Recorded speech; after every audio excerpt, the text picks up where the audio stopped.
What's going on, y'all? It's the Kid Nolan here. Now, I'm not sure if any of y'all seen this new Snoop interview. He went to $1 million worth of game and talked to Gillie and Wallow. But in this interview, he revealed some crazy information talking about how he receives absolutely no publishing from his catalog at Death Row.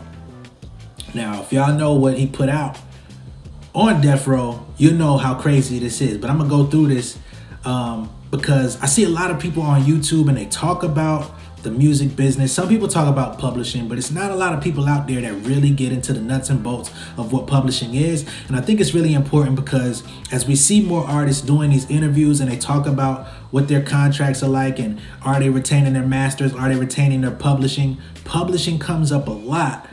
But the average people listening and watching these interviews really don't know what that even means. So when it comes down to making music, you have two sides of a song, right? You have the sound recording, which is also known as the master. So when people talk about their masters, they're talking about ownership of the sound recording, right? And that's what you hear. When you press play on something and it plays out loud, you're hearing the sound recording. You're hearing a duplicate of the master, right? But then on the other side of that, you have what is called the composition. And the composition are all the musical notes, the lyrics, the sheet music, the instrumentation, not the instrumentation out loud, but when you look at a sheet of music and it tells you what to play, that's what we're talking about with the composition. And somebody owns the composition as well, all right? And whoever owns that is the publisher.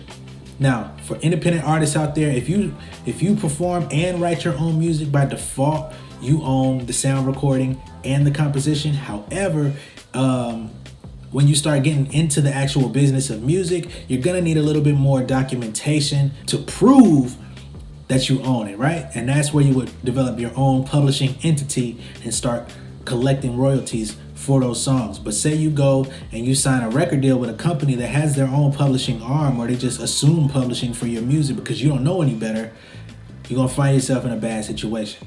So let's get into the ways that artists actually make money off of publishing so you can know how important it is, right?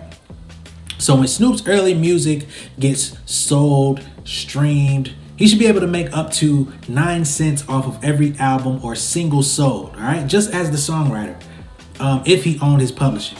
Now, also when his songs get placed in movies, if someone plays it inside clubs or venues, even when he performs his own music, there's a publishing side that he's supposed to get off of those performances. If someone does a cover version of one of his songs, he's supposed to eat off of that. If somebody samples anything off of Doggy Style, like somebody makes a remix of Gin and Juice or anything of that sort, Snoop is supposed to eat off of that. However, being that he owns none of the publishing from that early material, he's out of the decision-making process. He doesn't have the right to clear it or deny clearance, and he also does not reap any financial benefits off of anything that happens to that music, right? And even though Snoop only released one official album on Death Row Records, there's still a lot more material that he actually wrote and contributed to that he's never been paid for, right? He says that he wrote about 80% of his own album, Doggy Style, all right? It's classic records, hit singles, everything on that project. He also wrote 70% of The Chronic. He also wrote 70% of Warren G's Regulate album. He also wrote 50% of the Dog Pound's Dog Food album, all right? And just keep things in the context. Let's look at how many records each of those sold. Doggy Style sold 11 million records worldwide. The Chronic sold over 6 million records.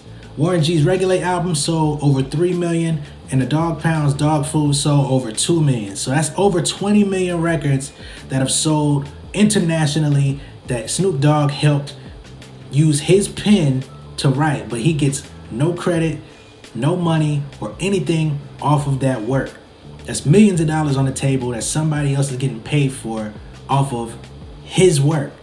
And that's exactly why I want to cover stuff like this on this channel, because there's so many artists out there that don't know any better. Y'all are so eager to get into the game. I understand it. I was in that position. I'm an artist myself.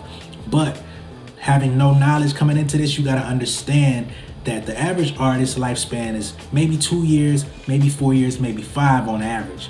But we're talking about labels and companies and publishers that have been around for 50 to 100 years. We're talking about companies that have been around since the first phonograph was even invented.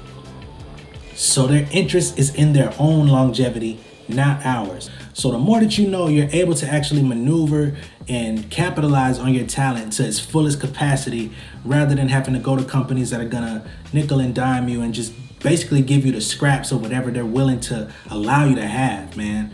So if you like this video, make sure that you hit the like button. Make sure you share this video. If you know an artist or a songwriter or producer or anybody that's involved in music or that wants to be involved with music, send this to them. Subscribe to the channel, man. I'm trying to get to that 1,000 subscribers.